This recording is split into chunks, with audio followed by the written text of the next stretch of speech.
Welcome, everyone, to Warrior Women in Business podcast, episode number 63. Today, I have a really amazing guest. I'm very privileged to have her on with her busy schedule and all that she does. So today is a live doubleheader at Warrior Women in Business because it's Labor Day week, which means everything is fast and furious. So pay attention. As always, Warrior Women in Business brings female leaders across industry to the table to help educate and provide practical advice to women who are serious and really want to build strong careers, whether they are entrepreneurs, executives, or, as everyone knows who knows Warrior Women in Business, women in the arts. So my name is Jasmine Sandler. A little bit of background to those of you that may be new to Warrior Women in Business. Warrior Women in Business is a subset of my main company, JS Media, which is a branding and digital marketing agency since 2006, with a mission of helping SMB companies or smaller and mid-sized companies and executives with the very concierge, personalized level of service.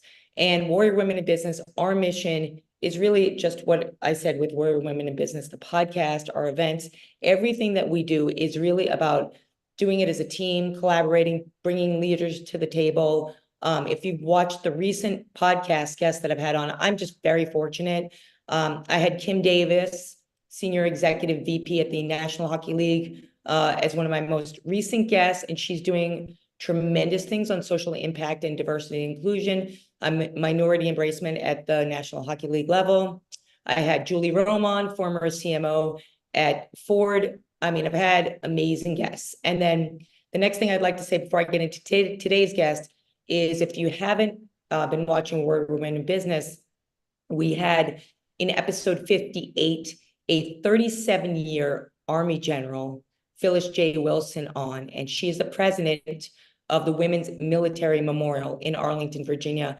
I personally, this is one of the reasons, if I sound tired, I have had a whirlwind the last 2 weeks. Went down to meet Phyllis, went down to do a tour in Arlington. You have to go. It will blow you away. We put a little story up on our Facebook page today about the 3 million women that have served in the US military since the Revolutionary War. And we have a custom t-shirt that we've designed in tank top, where proceeds of every sale of the tee or tank go to the renovation of the Women's Military Memorial. You can find that in the links and on our website and all those good things. But now to get into today's guest, episode 63, I am bringing Rhonda Wallen to Warrior Women in Business. And as you all know, all of our guests are really fantastic, and they come from different angles, different industries, different backgrounds. And I think that's what makes this so unique and interesting. And I've asked Rhonda to be on to kind of share her story from a number of aspects. Of course, her background in the industry of life sciences and biotech, which we'll get into, in the area of business building, which is a very important thing for Warrior Women in Business, and how she has worked with other women, supported women, biotech, life sciences, and certainly in the VC world, very male dominated. So Rhonda, first of all, welcome to the show. Thank you so much. It's great to be here. Yeah, I'm really happy to have your time, and I appreciate it because I understand how busy you are. So I'd like to give a little bit of background on Rhonda. As I always say, I might butcher it, but they'll fill in the gaps. So Rhonda Wallen is a strategic advisor and fractional chief business officer, as well as the independent board director for life sciences companies. She's leveraging her 25 years of experience to help both founders and CEOs set strategy and navigate financing and plan for growth. And these aren't small companies, and these aren't simple assignments. So I'm really happy that you're on. Career highlights include serving as a life science VC investor, founding CEO for an oncology-focused biotech company, and head of global corporate development at Terumo. Is that how we say it? Terumo BCT. The 1 billion, and we always talk about billions here, so I'm so excited to have you on. The 1 billion biomedical division of Terumo Corporation, a multinational leader in medical technology. She has a lot more there's a lot more in this bio, and we're going to talk about it. But I just wanted to talk about the top. I mean, the crossroads between biotech, life sciences, and VC, it's not simple. It's navigating the world of different industries, being the advisor, building yourself as someone that C-levels can trust, right, is not an easy feat. So I want to just start, if you don't mind, because I'm really hungry for this information. So, you're doing a lot today, but we always want to know a little bit about the background, how you got here, especially honestly, the VC world. A lot of people, like a lot of the clients that we serve and our audience members, they don't know too much about it. A lot of them have emerging businesses, some in healthcare, actually, some in femtech, to be honest with you, but they don't really know how that world works, and how you became a trusted advisor in that space. So could you talk about that a little bit, Rhonda? Sure, of course. So my journey started because I wanted to be a scientist. I have one of those minds that really wants to know how things work. How do we work as human beings? How do people work? So that's what got me into biology and biotech. And then I realized I was doing work in the lab, and scientific progress is sometimes very, very slow, and I needed a faster pace. I went to the business space. And then making the transition was quite a learning experience, because that taught me what are all the parts and pieces that are necessary outside of the science to translate a body of scientific understanding into a new therapy for a patient. And so that's the learning that I had and the experiences that I had along the way, going from lab to business side to investing side. It was really a great it was a great pathway for me. And the reason I got into the investing side was because I had both the lab side and then after graduate school, the business. Very interesting. So on the lab side, so you came in on the lab side. Now, do you see, because, I certainly know a lot of people in healthcare. So do you see more women staying in the lab side and less in the business side? And where did you find, I just still have a question around this. Where did you find, and when did you find the business side? Like how did that happen? Yeah, so it happened when I was being recruited to be a PhD student at Stanford. And I really had to think. I mean, I was working in the lab at the time, and I was working with postdocs, and I saw people that were spending 8, 10 hours a day in tissue culture, which is, small little rooms where you have petri dishes and you're pipetting and you're trying to get these cells to grow and putting them in incubators, and you're taking them out of the incubators, and you're treating with something, and then you're washing that something off, and then you're counting them. And, it's a process that's very, you have to be very methodical, but it's also kind of isolating. So I'm a person that I really need that interaction. And so I had to think, well, do I really want to spend the next 7 years of my life doing this? And the answer was no. And so I went out and I sought advice from different people that I knew were, a little more advanced than me in their careers. And I just sat them down, I took them to coffee, and I said, okay, tell me, what else can I do? Like, I want to get new therapies to patients. That's what inspires me. That's what drives me. And I got 3 answers that you can get an MBA, you can get a PhD, which we already ruled that out, or you can go and try to get business experience someplace else, like go into the business world, even if it's not in biotech. So I ended up taking that third piece of advice. I went to Oracle Corporation and worked down the hall from Larry Ellison and did yoga with Mark Benioff, who, for those of you who don't know, started Salesforce. It's a huge, successful company. But anyway, that was and I was fortunate to be in the Bay Area at the time when you could kind of move around to these early tech companies as they were up and running. So I got some business experience, and then I understood, it's like, okay, now I understand all the different swim lanes, all the different functional areas that it's necessary to bring together to put a product onto the market. And then layer on top of that the regulatory piece, which I learned about a little bit later. But yeah, that's kind of how I made it out of the lab. And then ended up going back to grad school just for master's, but I got 2 masters. I got the MBA, which was the business side, and then I did advance my scientific training with a master's in biology as well. It's an incredible story. And it's a story that, when because, on the podcast and in the events, we bring in leaders, and one thread I find just on what you said and others, including my journey, is getting the real world experience when you need it at the crossroads, and also education.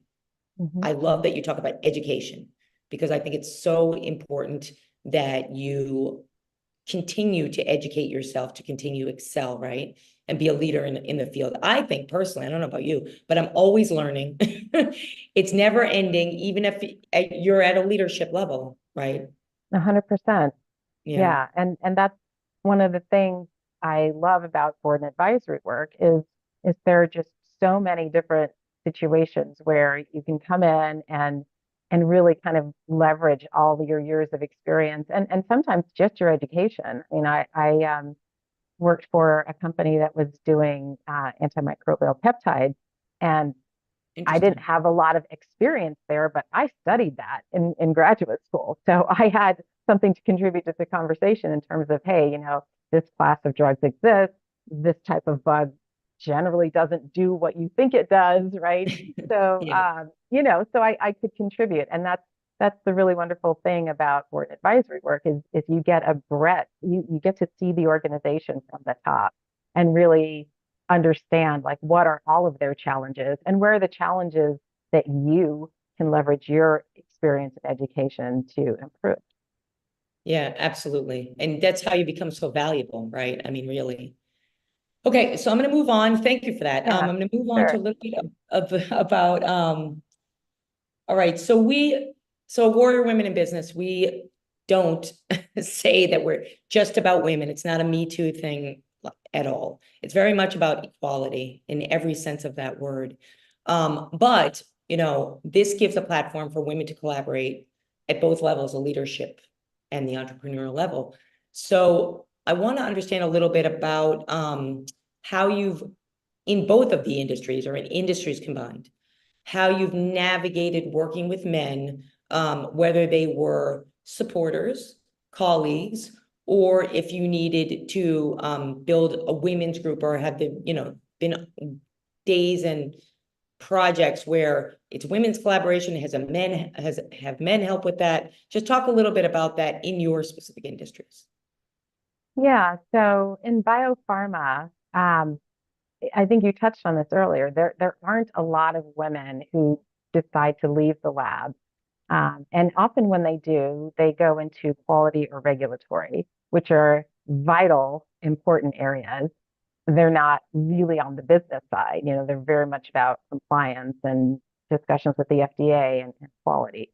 And those are fantastic, but I don't tend to interact with them very often. So my world was very, or continues to be, pretty male dominated. And I never felt that the interactions with my male colleagues were ever tenuous or um, strange, or there was no. It was always very professional. Mhm. Um, I didn't feel the need to have a women's group or have women that support me. But that's just me. I think I'm I'm very like focused on this is what I'm here to do, and I got to go get it done. And if Yep. there's other emotional drama or other people's issues, whether it's their lack of confidence or they're feeling threatened by me or they're wondering why I'm there and they're not, or whatever it is, and all of those have happened, I I just push that to the side Yeah. and like that's your issue, that's not my issue. Um, the men that I've worked with, by and large, have been very supportive. I think the biggest issue I've seen with some of my male colleagues is that they do tend to have a bit of a different expectation of how I show up. Oh, that's I, interesting. yeah, so I have been called aggressive at times, and this is in response to Yeah. I don't really want to wait until five people have spoken in the meeting before I course correct and put us back on track. I don't use a lot of soft language to make my points, right? I don't say, well, maybe. if you could maybe Yeah, you think don't seem like about, that or type of I, person, which is yeah, good. No, I but love but it. the expectation is that I should be, right? Or Right. if I'm not, then I'm aggressive, right? And Yeah. of course, men don't ever get that feedback. So I've had a couple of men sort of recognize that. And fortunately, I haven't come across a lot of men who gave me that feedback, but there have been a few. And I have to say, they are older, they're a little older generation. Traditional. And yeah, Mm. yeah. And so, um, yeah, I've been fortunate enough that I haven't had to deal with that extensively, but it's been there in every role. Well, it's interesting what you said because I get different answers from everyone. And what I like that you said is your approach is as a, correct me if I'm wrong, but what I'm hearing is your approach is as a person. I don't think that you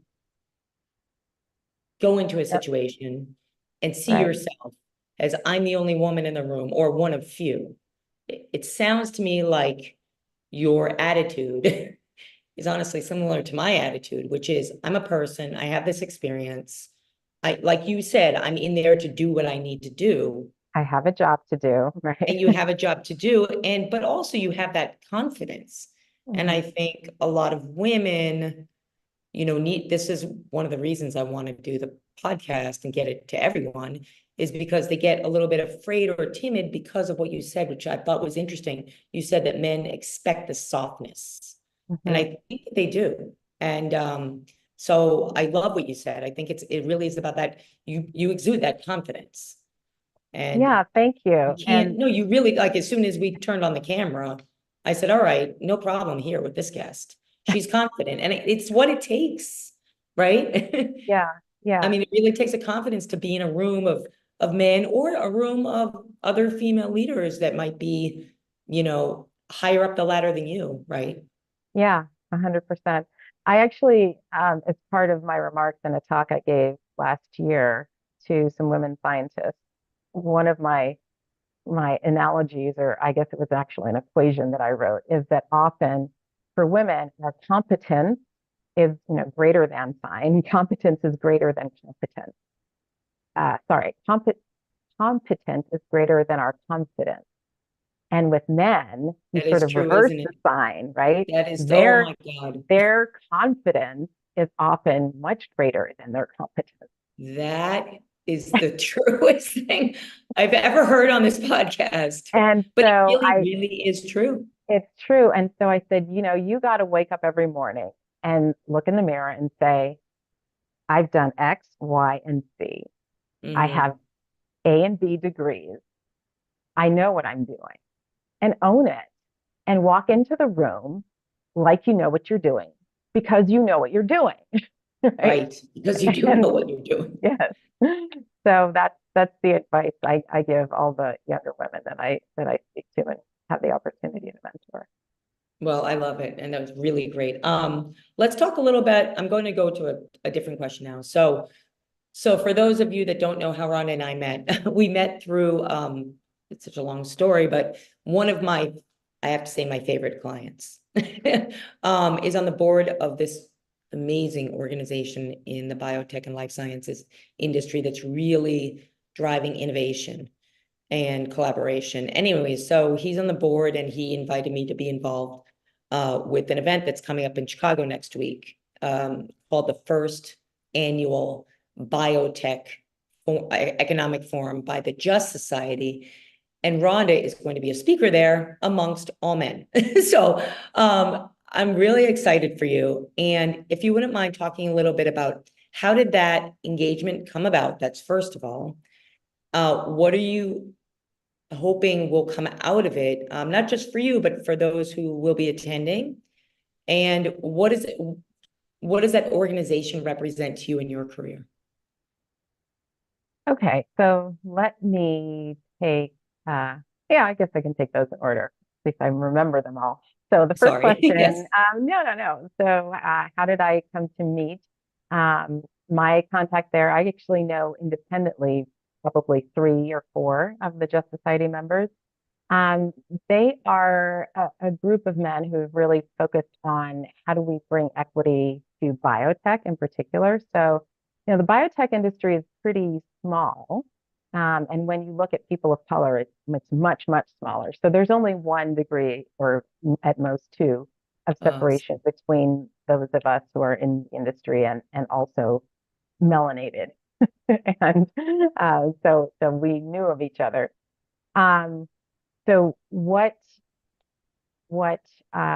they mean to me or how I identify with them, I think is just as a woman of color, we're automatically aligned.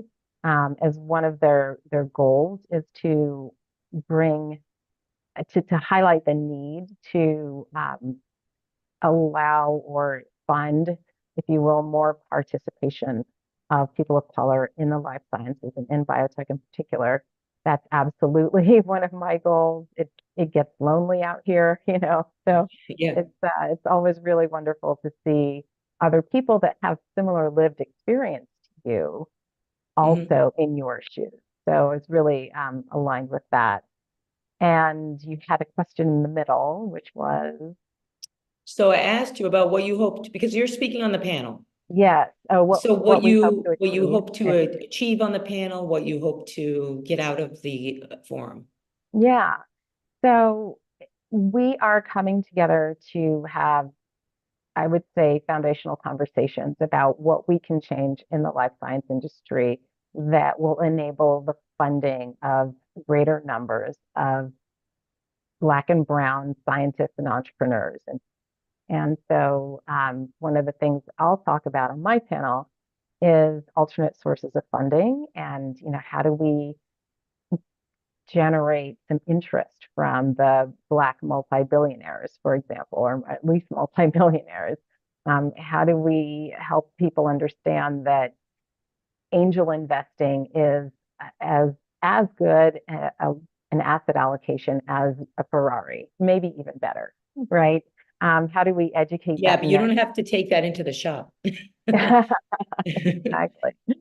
How do we educate that up and coming next generation of angel investors as we prepare to see a very large wealth transfer as the boomers are starting to pass and their kids who are us largely are starting to receive some of that wealth. What do we do with it, right? And how do we let people know that there are ways to participate in biotech and bringing new therapies to patients, either directly through doing a drug development company or indirectly through funding some of the massive numbers of life science tools that help you in the lab, that help you do these discoveries, and the AI and the computational tools that can really set some of the foundation for drug discovery efforts that other people might do. So there's ways to participate, but we do need more funding. So how do we get there? We get more people and more dollars behind it. Yeah. Well, I think it's going to be a great event, and I'm really excited to hear you on the panel and the others on the panel. And you're right, it's about collaboration, and they are all very good guys. And so it's nice that the embracement on all levels with what's going on. So wanted to learn a little bit more about what you do. We haven't really talked about that. So talk about, if you could, kind of paint a picture, illustrate for us what you do in a nutshell, and what do you love about it? Yeah. So I touched on this a little earlier. I do a lot of board and advisory work. So, and the advisory work often turns into fractional CEO, fractional CBO. What I love about it, it's the intellectual stimulation is always great for me. I love to learn and I love to understand how my experience can help solve a problem. And if my experience can't help solve the problem, then I bet I know somebody whose experience will help solve the problem. So having an amazing network, whether it's from undergrad at Stanford, graduate school, U of R Medical Center and business school, Bayer, my VC days, all of these connections, you build your network through that. And LinkedIn is kind of magical that way, just reminding you all the people you used to work with and helping you connect with them and stay connected. Yeah, so if I can't solve a problem, then I can find somebody who can. But usually the problem is not technical. It doesn't require a specific expertise. It really requires a strategic mindset, right? And a growth Yeah. mindset and ways to help people frame their problems so that they understand, like, here are alternative ways to look at getting to the answer, right? So I may not have the answer, but I can guide you as to how to get there. And I can help you understand the questions you need to ask to get to to the answers that you need. Yeah. That's extremely important. It's, you know, and I like that you talked about the network of people because that's the resources that a lot of people don't think are so important. It's not just about doing your job, but Mhm. really understanding the framework of your network and having the right people on board, right? 100%, because not no one person is going to have all the answers. Definitely not. Maybe God. I don't know, Yeah. but otherwise, no. It's got a person. Yeah, she might be. Um, I don't know if we have time for that discussion. Uh, okay, so I want to talk a little bit about because I've had so many great people on the podcast, but I had a woman on my podcast who runs a virtual motocross. How do I explain it? It's a virtual motocross racing sim game Oh, for wow. women in STEM. It's really cool. Anyway, so Okay. she was on like 10 episodes ago, and we talked about, so they bring that game into schools, you know, for STEM Nice. programs for girls. Yeah. With you, I wanted to talk about what advice do you have for women in STEM who are looking for careers in STEM, any resources you want to throw out there, whether it's careers or organizations for women that are really looking to get involved with STEM, go into biotech, life sciences that are just coming up in their careers. Yeah. So I would say there's kind of two different types of organizations. So one is for people who are considering that, right? And I think that's geared towards maybe the younger people and people in college. Like, here's what science and engineering is. Like, here are some interesting fields of study. Here are some interesting jobs that you can get Mhm. after Yeah. you have a STEM degree. So I'm not as familiar with those organizations, but I do know that there are many of them now. And Mm. so a simple search will just, put women in STEM and you'll get some really fun results.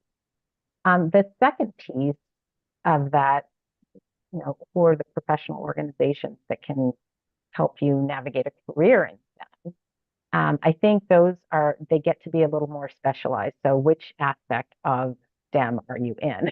Right. And for That's my true. field, there is a group called Women in Bio, and that is a national organization with chapters in every state. States like California have two or three. And it's really about connecting women who are women scientists by and large. There are a lot of entrepreneurs in that group as well, and it's a learning community. So you can, post questions. They have events where it's virtual networking. They bring in experts from outside, like legal experts, like how do you form a company, or how do you protect your intellectual property, and what is Mhm. it like to work, on the business side. And I've participated in many of those as well. So there are some great organizations out there, but as you advance in your career, you maybe want to look for one that there are so many that you can look for one that's your particular FTE or M. Right, And so, exactly. I like that. yeah.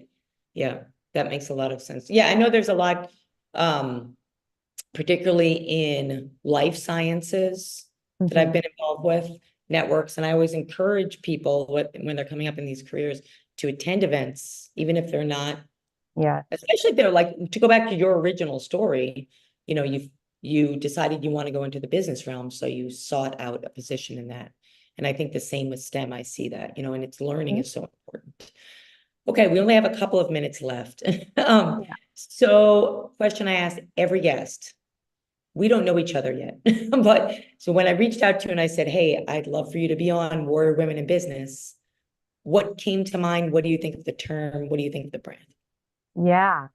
Um, well, I love it, but I did spend some time thinking about it because Good. um, warriors, like, warrior means that you are in combat all the time, right? And so I think there are definitely times in business where you feel that you are on the battlefield.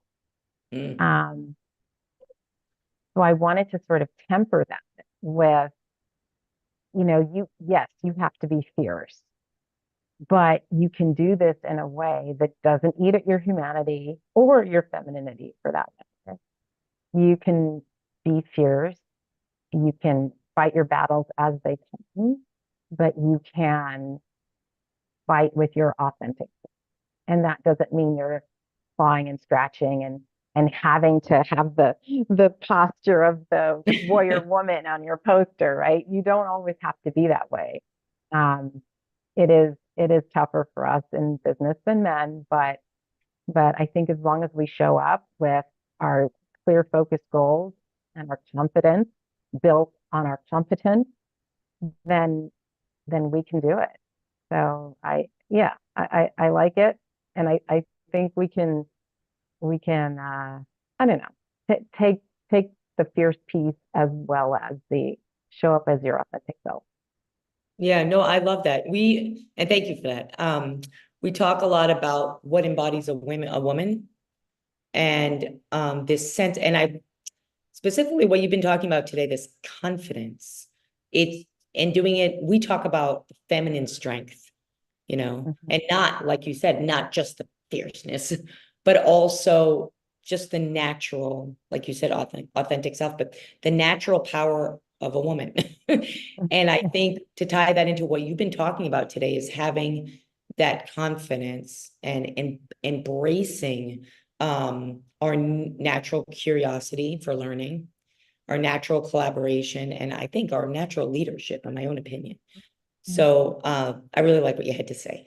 So Thank you so uh, much. you're welcome. So last question I have for you, because today is a double header.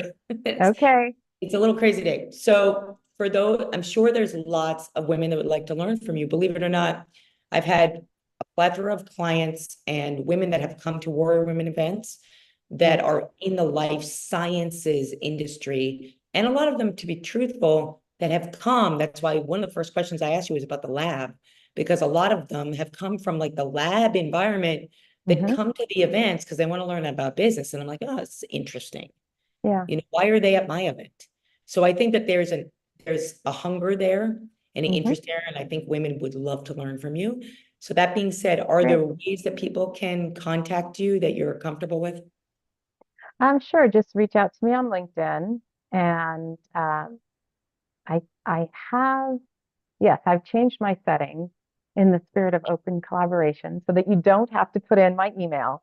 So just find me on LinkedIn, and yeah, just mention you heard this podcast, and I will accept your invitation. And if you're in Denver, we can have coffee, and if not, we can have a chat on a phone call because yeah, I'm all about helping more women advance on the business side of life sciences because as McKinsey has reported and other people have researched and discovered, the more women you have on your management team, the better you're going to hit your milestones, the more successful your company will be. So it's good for everyone to get more more women out there. No, I agree with you, and the research is definitely there. Every year, there's a law firm here in New York. Well, they're everywhere, but I attend their women's events in New York, Dorsey and Whitney. And actually, I think one of the panelists, right, Yes, for it's from Justice Dorsey here in Society is from Denver. Dorsey and Yep, Whitney. yep. So they do a study every year, and I attend their events about showing marked success of more women on the boards, specifically in law, but I think Hmm. it traverses across different industries. So Hmm. I certainly agree. Absolutely. I certainly agree with you. Yeah. Okay, so I will put in the show notes Rhonda's LinkedIn direct URL for everyone. And yes, please mention that you heard and saw Rhonda on the podcast. And for those of you that are listening, there are a lot of people actually that are in the Chicago area and want to learn about the event and meet Rhonda in person, which is next Wednesday, which is crazy. Yeah. um, that we'll put that information also in the show notes if you happen to be in town and you want to come by the Union League Club of Chicago. We'll be there. But All this right. has been a really great conversation. I'm taking away the confidence and, the confidence and competence. And I think women, we need to remind ourselves that we have those things. And I think just with that alone, we can go much further. So, Totally um, agree. so I really appreciate you being on. I wanted to make a couple of quick announcements for Warrior Women in Business. So we have our next guest coming up in just 15 minutes here. Deborah Rue, who is the Executive Director and CEO of Billion Strong, which provides support for women in disabilities. I myself have a disability and also support women, people with disabilities. I had a Grammy award-winning person, disabled person on my podcast, and she sang for us. So I'm really about supporting that. So we have that coming up. And then we also have quite a few events coming up on warriorwomenbusiness.com. So I encourage you to check out the website and more information about us, and certainly reaching out to Rhonda, who's graciously provided her access. And again, my name is Jasmine Sandler. If anybody has any questions, reach out to me through Warrior Women in Business. Everything will be in the show notes. And I look forward to seeing you all on the next podcast, the next Warrior Women in Business event. With that being said, I'm going to sign off and say thank you again, Rhonda, for being on today. You're welcome. Thank you for having me. Thank you. Okay, signing off from episode 63.